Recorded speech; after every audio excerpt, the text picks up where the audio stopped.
देखो heat and thermo की second part 2, इसमें पढ़ेंगे हम isothermal process, isochoric, isobaric, adiabatic और ग्राफ ऑफ थर्मोडायनेमिक्स। ठीक है, इसके बाद एक और मिलेगी और नहीं मिलेगी। फिर उसके बाद सेकेंडरी करेंगे जो बच गया इसमें।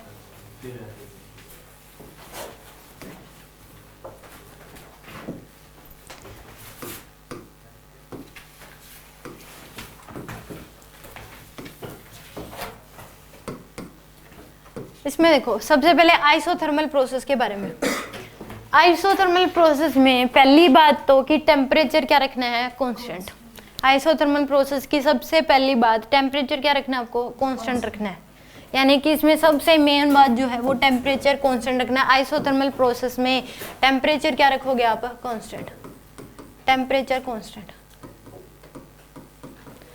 दो टाइप के होंगे आइसोथर्मल प्रोसेस, भी दो तरीके से करवाए जा सकते हैं, एक तो हीट एनर्जी दे के और एक हीट एनर्जी निकाल के, यानी कि एक एक्सपेंशन और एक कंप्रेशन। आइसोथर्मल प्रोसेस भी क्या दो तरीके से करवाए जा सकते हैं, हीट एनर्जी सप्लाई करके और हीट एनर्जी निकाल के, दो तरीके से हो सकते हैं। बट ये जितने भी प्रोसेस हैं सारे स्लो तरीके से करवाए जाते हैं, स्लो प्रोसेस है सारे, क्वासी स्टैटिक प्रोसेस हैं। क्वासी स्टैटिक प्रोसेस मतलब अगर कहीं पे आ जाए तो मतलब स्लो प्रोसेस है, बहुत धीरे धीरे करवाए जाते हैं। ठीक है, तो इस केस में आइसोथर्मल एक्सपेंशन पढ़ते हैं पहले कि पहली बात तो इसमें अगर आइसोथर्मल प्रोसेस कहीं पे अभी आ जाए तो टेम्परेचर क्या रखना है, कांस्टेंट। सबसे पहली बात आइसोथर्मल प्रोसेस के बारे में, टेम्परेचर कांस्टेंट। हीट देते हैं तो हमेशा गैस पॉजिटिव वर्क करती है। हीट अगर हम सप्लाई करते हैं तो वो तो डिपेंड करता है गैस, वो जरूरी नहीं है कि गैस हमें, मतलब कि अगर बाहर से हीट दोगे तो उस केस में एक्सपेंड करेगी, मतलब एक्सपेंशन की बात करेंगे। अगर हम बाहर निकाल रहे हैं तो कंप्रेशन की बात करें। ये तो इस प्रोसेस की बात कर रहे हैं क्योंकि इसमें हमें टेम्परेचर कांस्टेंट रखना है, वो समझाऊंगी कि कैसे टेम्परेचर कांस्टेंट रखना है। तो वो किस तरीके से कांस्टेंट रहेगा कि अगर हम हीट एनर्जी, अगर मान लो कि ये यही देखो यहाँ अभी समझा रही हूँ यही कि कैसे, मान लो अगर आपने एक्सपेंशन अगर हीट एनर्जी दे रहे हो बाहर से, तो हीट एनर्जी अगर पिस्टन को यहीं लॉक कर दिया आपने, तो बाहर से हीट एनर्जी दी तो अंदर का टेम्परेचर बढ़ेगा कि नहीं, राज हो जाएगा। तो लो में क्या है, टेम्परेचर क्या रखना है, कांस्टेंट। तो उसके लिए टेम्परेचर को कांस्टेंट रखने के लिए ये क्या कर जाएगा, वॉल्यूम बढ़ जाएगा, ताकि टेम्परेचर जितनी आपने हीट एनर्जी सप्लाई करी उसके बदले में जितनी हीट एनर्जी सप्लाई करोगे पूरे के पूरे बदले में वर्क डन बाय गैस हो जाएगा। क्या हो जाएगा, सारी की सारी वर्क डन बाय गैस। हाँ हाँ, चेंज इन इंटरनल एनर्जी इसमें जीरो है, जितनी सप्लाई करोगे वो किस में चली जाएगी, सारी वर्क डन बाय गैस में। हाँ, डेल्टा यू जीरो। तो यानी कि यहाँ पे सीधा सीधा है, जितनी आप हीट एनर्जी सप्लाई करोगे सारी की सारी किस में जाएगी, वर्क डन बाय गैस में। समझ गया। अब धीरे धीरे सुनो कि आइसोथर्मल कैसे, ये क्या है, एक स्लो प्रोसेस है, क्वासी स्टैटिक प्रोसेस है, यानी कि धीरे धीरे किया जाता है। तो टेम्परेचर को क्या रखना है, कांस्टेंट। इसमें जो कंटेनर लिए जाते हैं, जो ये लिए जाएंगे थर्मोडायनेमिक सिस्टम, जो आपको ये लिया गया है, पिस्टन जो लिया गया है, ये जो सिलेंडर लिया गया है, ये एक प्योर कंडक्टिंग होगा, परफेक्ट कंडक्टर लिया जाता है, तभी ये प्रोसेस किया जा सकता है। क्या लोगे आप, परफेक्ट कंडक्टर, ताकि हीट एनर्जी सप्लाई की जाए, हीट एनर्जी बाहर निकाली जा सके। ठीक है, क्या होगा, परफेक्ट कंडक्टर, तभी ये प्रोसेस करवाया जा सकता है। इसके बारे में दूसरी बात, इसके बारे में 5 बातें आपको ध्यान रखनी है और वो 5 बातें समझ में आनी चाहिए। अब देखो इसमें अगर आइसोथर्मल एक्सपेंशन में क्या होगा, ये एक बहुत स्लो प्रोसेस है कि जो हीट एनर्जी दी जाती है वो बहुत कम दी जाती है, जैसे 0.05 जूल दे दिया आपने, ठीक है, इतनी एनर्जी दी जाती है, यानी कि धीरे धीरे हीट एनर्जी सप्लाई की जाती है, धीरे धीरे ये प्रोसेस होगा। मान लो आपने क्या दे दी, 0.05 जूल दे दी, बाहर से हीट एनर्जी सप्लाई कर दी, तो जितनी आपने सप्लाई करी उस सारे के सारे बदले में क्या हो जाएगा, वर्क गैस क्या कर देगी, वर्क कर देगी। तो हल्की सी जितनी सप्लाई की सारे की सारी किस में चली जाएगी, वर्क डन बाय गैस में। पिस्टन लॉक नहीं रख सकते इसमें, अगर पिस्टन आपने फिक्स कर दिया तो उस केस में क्या होगा, पिस्टन अगर फिक्स कर दिया तो टेम्परेचर बढ़ जाएगा, टेम्परेचर अगर यानी कि अंदर की एनर्जी बढ़ जाएगी, एनर्जी बढ़ गई तो यानी कि इंटरनल एनर्जी बढ़ गई, यानी कि टेम्परेचर वेरी कर रहा है। तो इसमें क्या था, टेम्परेचर क्या रखना है, कांस्टेंट। तो यानी कि जितनी आप सप्लाई करोगे उस सारी के बदले में गैस क्या कर देगी, पॉजिटिव वर्क कर देगी। गैस क्या कर देगी, उतने की सारी बदले में पॉजिटिव वर्क कर देगी। तो यानी कि हीट सप्लाई करोगे तो whole heat supply is always equal to work done by gas. जितनी आप हीट सप्लाई करोगे जो क्यू सप्लाइड होगी वो किसके इक्वल होगी, हमेशा वर्क डन बाय गैस के। किसके इक्वल हो जाएगी वो, वर्क डन बाय गैस के। तो यानी कि और internal energy doesn't change. Isothermal process अगर आ गया तो इंटरनल एनर्जी चेंज ही नहीं होगी, फिर अगर चेंज कर रहा है तो वो आइसोथर्मल प्रोसेस ही नहीं है। क्या नहीं है? वो आइसोथर्मल प्रोसेस ही नहीं है। तो पहली बात तो इसमें टेम्परेचर कॉन्स्टेंट। अब टेम्परेचर कॉन्स्टेंट रख के कौन सा लो है? बॉयल्स लो। तो आइसोथर्मल प्रोसेस बॉयल्स लो को फॉलो करता है। आइसोथर्मल प्रोसेस किसको फॉलो करता है? बॉयल्स लो को। इट्स फॉलो बॉयल्स लो। किसको फॉलो करेगा? ये बॉयल्स लो को फॉलो करता है, क्योंकि उसमें भी क्या था? टेम्परेचर क्या रख रहा था? ये कांस्टेंट। तो यानी और फिर क्या था? पी इनवर्सली प्रोपोर्शन क्या था? वी के। पी इनवर्सली प्रोपोर्शनल क्या होगा? वी के। तो यहाँ पे ये बॉयल्स लो को फॉलो करता है isothermal process. P inversely proportion to V होगा, यानी कि P1 V1 इक्वल टू क्या हो जाएगा? P2 V2। ये भी इसमें होगी। यहाँ पे मान लो प्रेशर जब यहाँ पे था तो प्रेशर था P1, वॉल्यूम था V1। जब यहाँ पे आ गया तो प्रेशर क्या हो गया? P2 और वॉल्यूम क्या हो गया? V2। तो अब जितनी धीरे धीरे सप्लाई कर रहे हैं, धीरे धीरे पिस्टन यहाँ से यहाँ तक शिफ्ट हो रहा है। टेम्परेचर क्या रह रहा है इसमें? कांस्टेंट। वॉल्यूम क्या हो जाएगा? जब हीट एनर्जी सप्लाई करोगे तो वॉल्यूम बढ़ेगा, हाँ प्रेशर डिक्रीज होगा, ताकि और जितना भी आप करोगे तो उस केस में जितनी आप हीट एनर्जी सप्लाई करोगे सारी की सारी किस में चली जाएगी? गैस को। वर्क गैस उतने का क्या कर देगी? वर्क। अब कोई पूछ ले कि आइसोथर्मल प्रोसेस में क्या जो इनकी जो मॉलिक्यूल्स हैं उनकी स्पीड बढ़ेगी कि घटेगी या सेम रहेगी? टेम्परेचर कांस्टेंट है। हाँ, तो स्पीड काइनेटिक एनर्जी पे क्या इफेक्ट पड़ेगा? यानी कि स्पीड, मॉलिक्यूल्स की स्पीड इंक्रीज डिक्रीज या सेम? सेम रहेगी। क्या रहेगी? सेम रहेगी, ना बढ़ेगी ना घटेगी। क्यों होगी डिक्रीज? टेम्परेचर तो कांस्टेंट है जितनी है।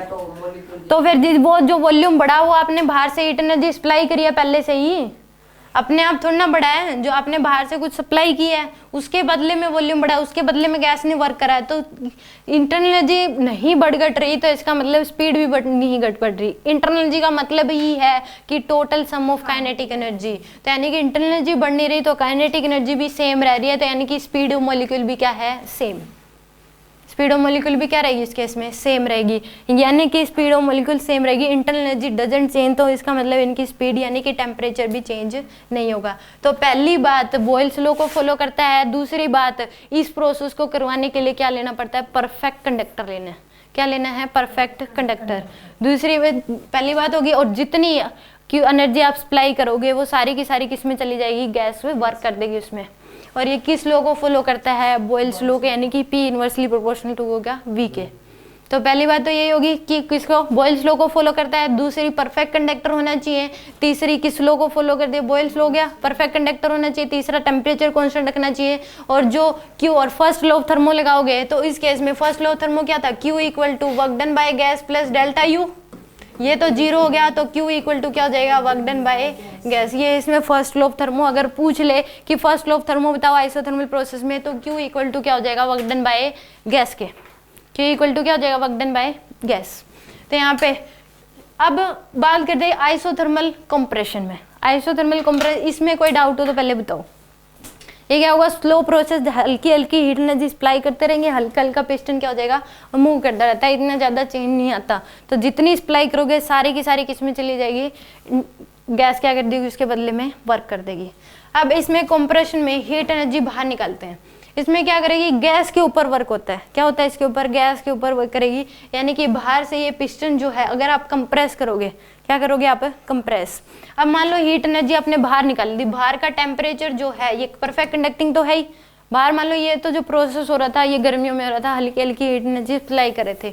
ये प्रोसेस करेंगे सर्दियों में, जैसे मान लो धीरे धीरे जैसे जैसे मान लो नवंबर दिसंबर सर्दी हल्की हल्की बढ़ती रहती है, तो बाहर का टेम्परेचर आप क्या कर रहे हो? कम करते रह रहे हो। सर्दी होगी तो टेम्परेचर कम होता है, तो बाहर का टेम्परेचर क्या कर रहे हो? कम।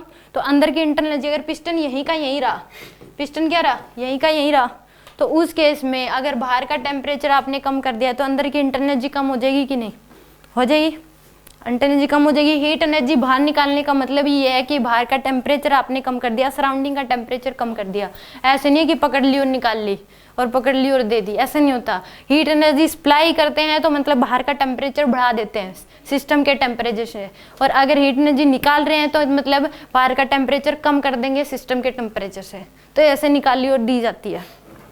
तो निकाल रहे हो, इसका मतलब बाहर का टेम्परेचर क्या है, कम है अंदर के टेम्परेचर से। तो पिस्टन अगर यहीं का यहीं रख लिया आपने तो अंदर तो इंटरनल एनर्जी कम हो जाएगी, यानी कि टेम्परेचर कम हो जाएगा। तो उस केस में क्या करें, पिस्टन अपने आप जो है वो क्या करता है, धीरे धीरे हम निकालते हैं। मान लो 0.5 जूल निकाल ली, इतनी निकाली, बहुत कम निकालते हैं धीरे धीरे से, तो पिस्टन यहाँ से हल्का सा शिफ्ट हो जाएगा। फिर हल्की सी और निकाली तो पिस्टन और शिफ्ट हो जाएगा। तो जितना आप हीट एनर्जी निकालोगे वो सारी की सारी क्या हो जाएगी, बाहर आ जाएगी। यानी कि जितना बाहर से एजेंट वर्क करेगा, सराउंडिंग जितना वर्क करेगी, वो सारी की सारी किस में आ जाएगी, इंटरनल एनर्जी बाहर आ जाएगी उसके बदले में। मान लो बाहर से आपने कितना कर दिया, ये पिस्टन यहाँ से यहाँ तक आया, तो उस केस में अगर बाहर नहीं निकालोगे, आप बाहर नहीं निकाल रहे, तो यहाँ पे यहाँ से यहाँ लिया है, तो अंदर क्या हो जाएगा, बढ़ जाएगी इंटरनल एनर्जी। स्पीड बढ़ेगी नहीं कि बढ़ेगी मॉलिक्यूल्स की, वॉल्यूम कम होगा तो स्पीड बढ़ेगी मॉलिक्यूल की। जब भी मैंने बताया था, जब भी गैस कंप्रेस होगी तो स्पीड ऑफ मॉलिक्यूल क्या हो जाती है, बढ़ जाती है। जब भी गैस कंप्रेस करेगी, वॉल्यूम कम हो रहा है, तो स्पीड ऑफ मॉलिक्यूल्स क्या होगी, बढ़ेगी। प्रेशर बढ़ता है कि नहीं बढ़ता। बट इंटरनल एनर्जी तो कांस्टेंट है, मतलब जीरो है। मैं कह रही हूँ कि अगर ऐसा ना करते, हीट एनर्जी बाहर ना निकाले, तो मैं समझा रही हूँ, अगर ऐसा ना हो तो, कि अगर कोई कहे कि हम ऐसा कर ही क्यों रहे हैं, तो उस केस में ऐसा हम कर ही क्यों रहे कि हीट एनर्जी हम निकाले ही ना, तो क्या होगा, अगर आप हीट एनर्जी निकालोगे ही नहीं और पिस्टन यहाँ से यहाँ तक शिफ्ट कर रहे हो, तो अंदर का टेम्परेचर बढ़ जाएगा। इसका मतलब इंटरनल एनर्जी बढ़ गई। तो जितना बाहर से वर्क होगा, जितना सराउंडिंग सिस्टम पे वर्क करेगा, वो सारी की सारी किस में आ जाएगी, इंटरनल एनर्जी की। इसमें हीट एनर्जी क्या हो जाएगी, बाहर निकल जाएगी। मान लो बाहर से आपने 1 जूल का वर्क किया, तो हीट एनर्जी भी 1 जूल की बाहर आ जाएगी। जितना आप वर्क करोगे गैस पे, उतनी की सारी किस में आ जाएगी, हीट एनर्जी की फॉर्म में बाहर आ जाएगी। नहीं समझ आया। देखो अगर बंद कर दो,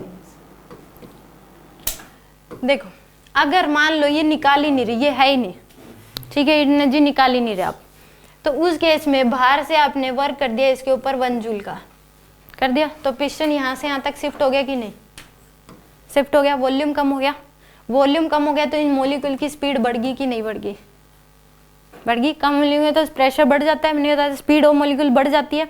तो स्पीड ऑफ मॉलिक्यूल बढ़ गई, तो इसका मतलब इंटरनल एनर्जी बढ़ गई, बढ़ गई। तो इंटरनल एनर्जी, और ये है ही क्या कि टेम्परेचर कांस्टेंट रखना है। इंटरनल एनर्जी बढ़ गई मतलब टेम्परेचर बढ़ गया, तो और इसमें है क्या, टेम्परेचर को क्या रखना है, कांस्टेंट। तो जितना बाहर से वर्क करा वो सारी की सारी बाहर निकालेंगे कि नहीं निकालेंगे।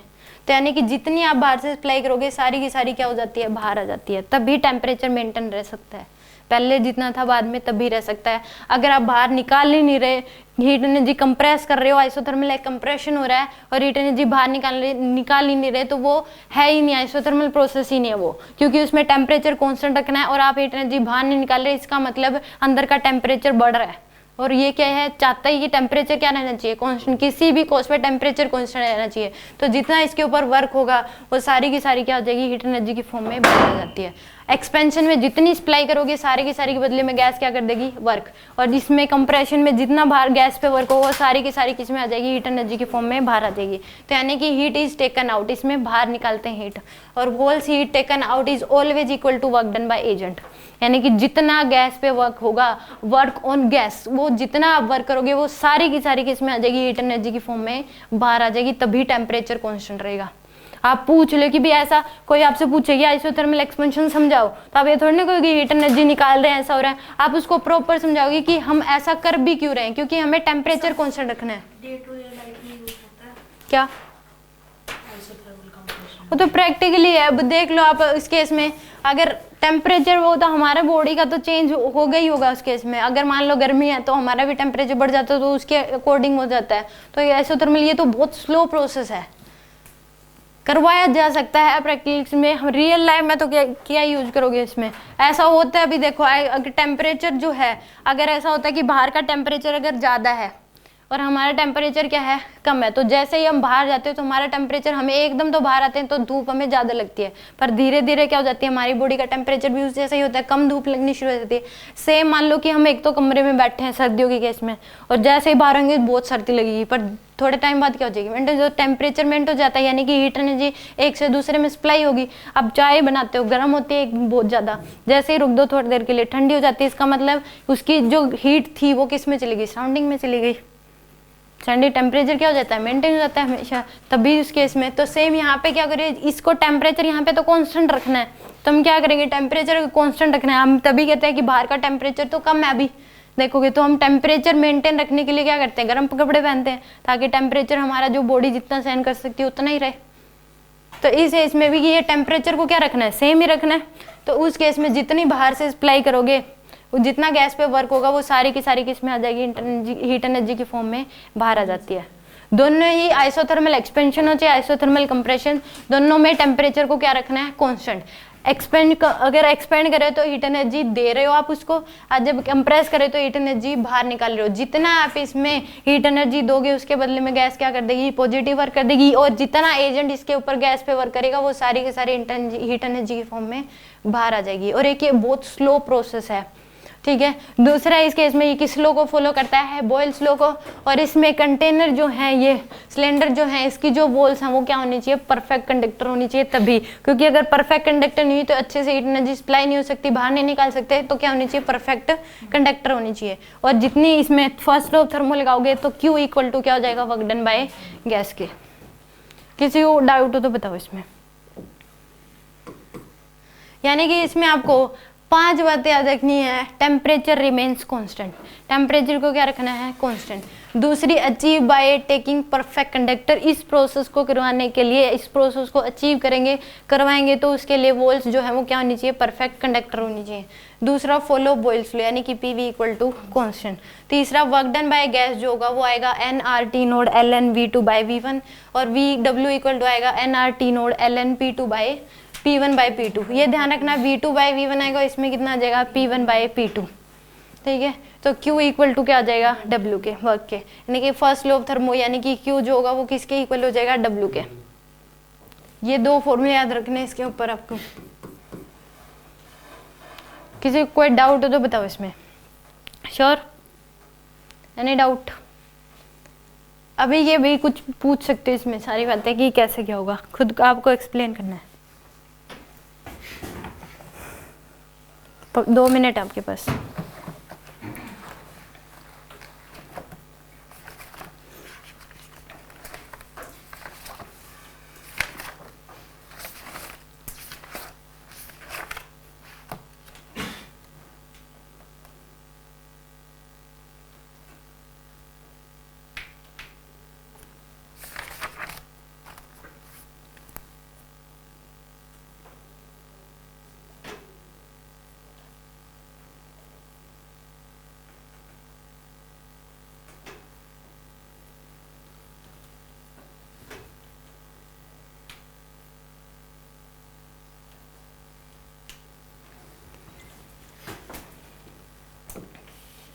देख लो ये आया भी कहाँ से, ये भी बता दे रही हूँ, वर्क डन बाय गैस। देखो PV इक्वल टू क्या होता है, nRT, इसको T नोड लिखेंगे क्योंकि टेम्परेचर तो कांस्टेंट ही है, टेम्परेचर क्या है इसमें, कांस्टेंट। तो यहाँ पे P की वैल्यू किसके इक्वल आ जाएगी, nRT नोड बाय में V के इक्वल, ये आएगी। वर्क डन बाय गैस का फॉर्मूला हमने पढ़ा था कि क्या होता है, integration of PdV, integration of क्या होगा, PdV। तो यहाँ पे इंटीग्रेशन ऑफ PdV करोगे तो कितनी आ जाएगी आपके पास, work done by gas,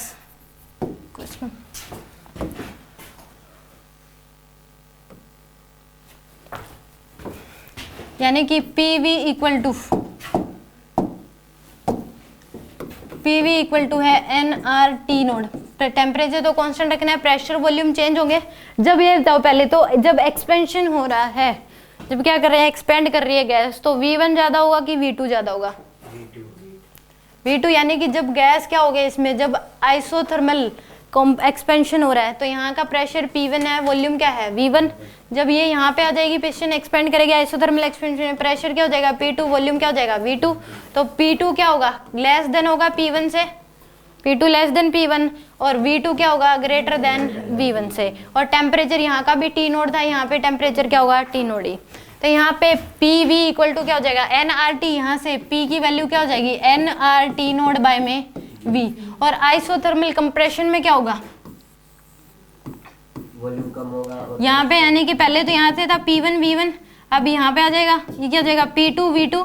temperature तो T नोड ही होगा दोनों में, टेम्परेचर तो कांस्टेंट ही रखना है।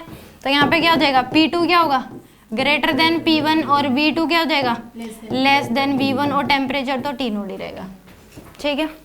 अब यानी कि वर्क डन बाय जो गैस था वो क्या था, इंटीग्रेशन ऑफ PdV ये integration of P d V, तो यानी कि P की वैल्यू ये पुट कर दो n R T node by V into में d V. N R T node क्या है, कॉन्स्टेंट है, तो यहाँ पे वर्क डन बाय जो गैस आएगा वो क्या आ जाएगा, एन आर टी नोड, इसको लिख सकते हो डी वी बाय वी। अब जो ऊपर क्या है, डेरिवेटिव है, नीचे उसकी वैल्यू है, तो एल एन वी लिख सकते हैं इसको क्या लिख दो, एल एन वी, और लिमिट कर दो, वॉल्यूम है तो V1 से क्या हो रही है, V2, तो यानी कि वर्क डन बाय जो गैस आएगी वो क्या हो जाएगी, एन आर टी नोड l n V, limit put करोगे V1 से V2, ठीक है, तो कितनी आ जाएगी, एन आर टी नोड l n V2 minus l n V1, ये आ जाएगी, तो यानी कि एन आर टी नोड l n V2 by V1 यहाँ से आता है। अब इसी को देखो, यहाँ पे था कि P1 V1 इक्वल टू क्या था, P2 V2 ये था, तो P1 by P2 equal to क्या हो जाएगा, V2 बाय V1 के, और V1 बाय V2 को क्या लिख सकते हो, P2 बाय P1, तो यहाँ पे V2 बाय V1 की जगह क्या लिख सकते हो, V2 बाय V1 की जगह क्या लिख सकते हो, P1 बाय P2, तो दूसरा फॉर्मूला आ जाएगा एन आर टी नोड l n P1 by P2, ये ध्यान रखना है। तो यहाँ से आता है वर्क डन बाय गैस का फॉर्मूला बाय इंटीग्रेशन, बस हमें एक आइडियल गैस इक्वेशन का यूज करना है और एक वर्क डन बाय गैस का फॉर्मूला होता है इंटीग्रेशन ऑफ PdV। तो वहाँ से दो फॉर्मूले आते हैं वर्क डन बाय गैस के, एक एन आर टी नोड l n V2 by V1 और एक एन आर टी नोड l n P1 by P2। कोई डाउट, कई बार लोग से कर देते हैं तो 2.303 से मल्टीप्लाई कर देना बस, ठीक है। कोई डाउट किसी को, पूछ लूँ मैं किसी से कुछ भी,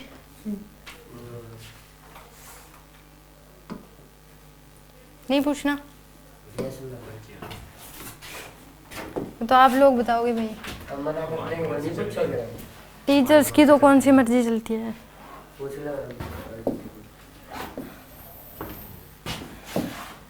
पहले वाला जो टीचर स्टूडेंट वाला रिश्ता खत्म हो रखा है आजकल।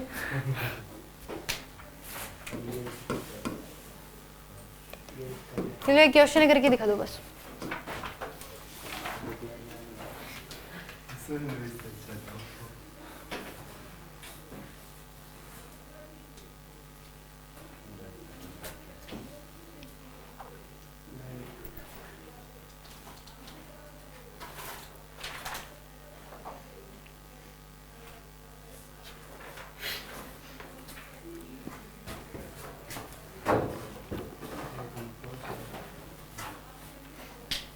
हो गया क्या?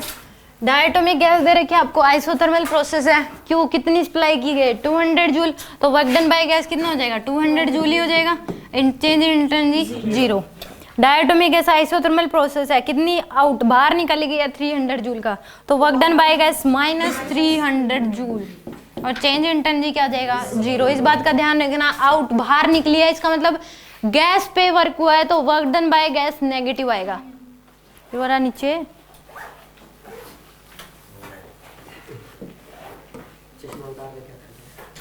इसमें कितना आ जाएगा, मोनोटोमिक गैस दे रखी है आपको, आइसोथर्मल प्रोसेस है, इतनी सप्लाई कर दी तो वर्क डन बाय गैस कितना आ जाएगा 200 ही, जितनी सप्लाई करोगे उतने से पूरे के बदले में क्या हो जाएगा गैस वर्क कर देगी, चेंज इन एनर्जी क्या हो जाएगा जीरो। इसमें वर्क डन बाय गैस इतनी बाहर निकाल ली तो -100 जूल हो जाएगा वर्क डन बाय गैस, तो चेंज इन एनर्जी क्या आ जाएगा जीरो। समझ में आ गया? यानी कि आइसोथर्मल प्रोसेस अगर आ जाए तो आप ध्यान रखना कि कंप्रेशन हो रहा है, दोनों में आप पूछ सकते हो कि आइसोथर्मल कंप्रेशन है या आइसोथर्मल एक्सपेंशन।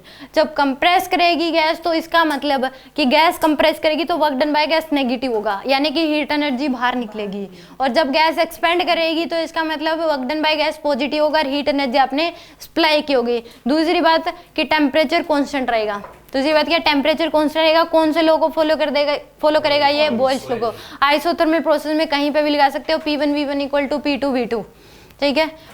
तीसरी बात की इसमें फर्स्ट लॉ ऑफ थर्मोडायनेमिक्स क्या हो जाएगा, Q इक्वल टू क्या हो जाएगा work done by gas change in energy zero होगा इसमें, और तीसरा वर्क डन बाय गैस कितना आ जाएगा nRT नोड ln V2 बाय V1 या फिर nRT node P1 by P2 ln P1 by P2। इसमें बताओ मोनोटोमिक गैस है, work done by gas 500 joule है, तो चेंज इन एनर्जी क्या होगा जीरो और Q work done by gas यानी कि 500 जूल, यानी कि work done by gas positive दे रखा है, इतनी सप्लाई की होगी। पूछ सकता है कि कौन सा प्रोसेस होगा, तो आप बता सकते हो कौन सा प्रोसेस होगा। आइसोथर्मल तो होगा, एक्सपेंशन की कंप्रेशन, एक्सपेंशन होगा। Heat energy work done by gas positive, इसका मतलब एक्सपेंशन होगा। आइसोथर्मल तो मुझे ही पता ही आइसोथर्मल है। इसमें बताओ -300 जूल, तो क्या होगा इसमें चेंज इन एनर्जी तो जीरो, क्यू क्या होगा -300, -300 मतलब बाहर निकालोगे। कौन सा होगा ये, आइसोथर्मल एक्सपेंशन या कंप्रेशन? Compression, isothermal.